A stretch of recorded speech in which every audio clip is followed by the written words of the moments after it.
Un recorrido por los Andes peruanos siempre desafiará tu adrenalina. Entenderás que aunque ya conozcas el mundo entero, aquí siempre habrá algo nuevo por descubrir. El Cañón de Tinaján se encuentra a 3.953 metros sobre el nivel del mar y a 14 kilómetros al suroeste de Ayaviri, sobre la margen derecha del río Pacobamba, en el departamento de Puno. Tiene una extensión aproximada de 250 hectáreas, donde se encuentran amplios y vistosos parajes que parecen extraídos de un sueño.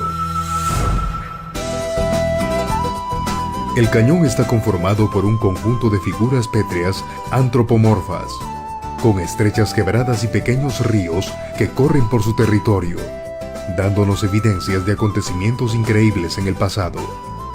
Adentrándonos en el cañón, nos encontramos con el fundo Checachata del señor Vicente Paloma, quien ha desarrollado un hermoso hospedaje rústico, con habitaciones confortables en construcciones que parecen mimetizarse con el entorno, refugiándonos cálidamente al caer la noche. Las primeras horas del día son propicias para recorrer el cañón y despertar nuestros sentidos a la creación.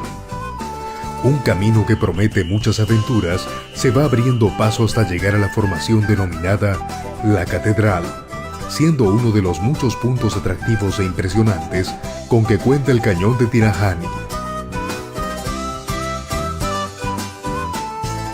Asimismo avanzamos y llegamos a un manantial en medio de la montaña, al que se haya llamado el Agua de la Eterna Juventud.